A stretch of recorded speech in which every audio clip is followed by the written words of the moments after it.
Hello everyone, my name is Heather Jane Hether. I am a professor in the Department of Communication at the University of California, Davis. Today I'm going to share with you some work that I did in the spring quarter in which I integrated some open educational practices into my communication course. So after this presentation, you'll be able to explain some of the educational philosophy that supports open ed practices. You'll be able to identify the pedagogical and practical benefits of open pedagogy, and you'll be able to identify several open educational practices that range from the simple to the more complex. So what I'm going to focus on is a course that I taught in the spring entitled Social Media for Public Relations. What this course is it is an evidence-based course that examines how organizations can effectively use social media to engage their audiences. So it's anchored more broadly within public relations theory, and we look at how theory can support the strategies and tactics that practitioners apply when they're using social media to connect with their audiences. So typically it's a small enrollment course. This term I had 29 students, and it always tends to be a senior heavy course. So this term I had more than 3/4 of the students who were seniors, and they were in their last term of their undergraduate degree. So it kind of makes it a fun course because they're already thinking about their next step, and they're really interested in the applied nature of this course and what they can do with this material.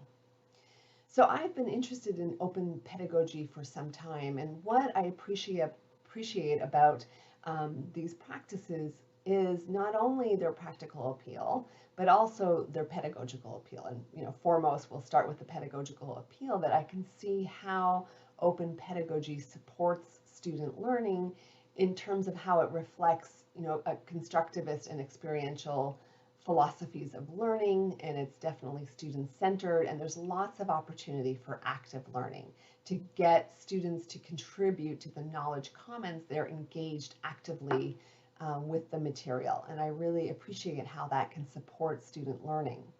I also like open pedagogy for its practical benefits. Not only is it friendly towards student wallets, but I also like this idea of moving away from these disposable assignments that Wiley mentioned in 2013. I like the idea of encouraging students to create work that's going to have a longer shelf life than the one term and a broader audience than just the instructor's eyes. So I appreciate, again, encouraging students to create material that's going to contribute to the knowledge commons and also be available to other people.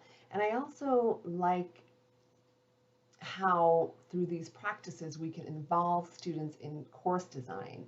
And for this course, I was particularly thinking about collaborative course design and inviting students into creation or contribution to the syllabus. So the three practices that I applied this term, from the simple, I involved students in creating test questions that contributed to an ongoing test bank. Then I involved students in the syllabus, and then the capstone project was the assignment which asked for student contributions to a course website. So I'll describe each of these in a little bit more detail. So I really appreciate student-created test questions for the learning opportunity that it provides students, particularly to review material prior to larger exams. So what I did in this class is I had students work in teams as part of the in-class review, and they created questions about different areas of content that we had studied in the weeks preceding the exam, and students were able to write questions collaboratively and then also share them with their peers. And so this contributed to the students' review of the material and also contributes to an ongoing test bank that I can keep referring to in the future.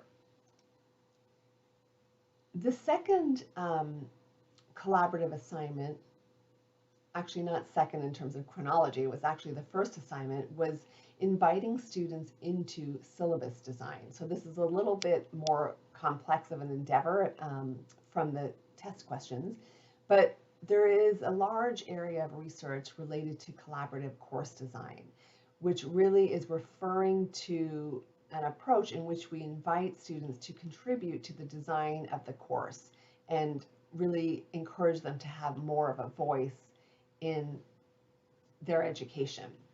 So the idea of inviting students to contribute to the syllabus, this can be a much more extensive assignment because UC Davis is on a quarter system and we only have 10 weeks. I really restrained this assignment to the first week of classes, and I did not open up all parts of the syllabus for student feedback. I really sought their feedback on a few key aspects, which were the assignments and the assessments and the course topics, the content that we talked about. So again, I like collaborative syllabus design because it empowers students by giving them agency and a voice in terms of what we'll be studying and doing throughout the term, and that can facilitate student learning and also be motivating. The research suggests that it works better with upper division students because lower division students might find it a little bit overwhelming. So what I did is I had a 3-step process. On day 1, I presented a syllabus as I normally would do in a class, but I opened up those parts of it and invited student feedback. So students worked collaboratively in class and went over the syllabus and looked at the assignments and looked at the course topics that we were going to discuss. And then they addressed that and they thought more about what they wanted to learn and how they learn best. Those were my prompts. And we had some class discussion, and then they also wrote down their feedback, and I took that feedback and I actually did modify the course syllabus based on their input. And then I presented that second version of the syllabus to them in our second or third class. And then that guided us for the term. And then what was particularly helpful is at the end of the course, I came back to their feedback and showed them how the course responded to their interests and their learning preferences. Lastly, the capstone project or paper for this course involved what is ultimately going to become a contribution to a course website. So this is an assignment in which I asked students to write a mini case study about how an organization successfully or perhaps even ineffectively used social media to connect with their audiences. So students wrote a case study, and along with that, and from the very beginning, I shared my intention to share their work on a course website. So at the very end of the course, I also asked for their permission through a Creative Commons license if I could post their work on a course website, which is under construction. But again, the idea being that this would be an open educational resource that can support not only my future students, but also others more largely who are interested in the topic. So I have the rough template of it right now created, and there's this area here, case studies, is the first area in which I sought student contributions. In the future, I'm going to seek student contributions towards the key terms and theories section, and I'm going to develop this as an ongoing project that will be available for future students. So from this presentation, I hope that you can see that it's very, there are a lot of different ways that we can integrate open educational practices into our courses, which range from the fairly simple and straightforward to the more complex. There are a lot of benefits from integrating these practices.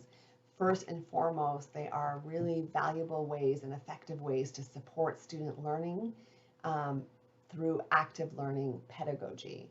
Also, of course, there's practical benefits. Not only are these approaches friendly towards students' wallets, but they also are practical in terms of increasing the shelf life of the work that students are doing and showing them how they can contribute to the knowledge commons. So if you have any questions or comments, I would definitely welcome your feedback, and you can reach me at my email here, hjheather@ucdavis. Thank you for watching this presentation.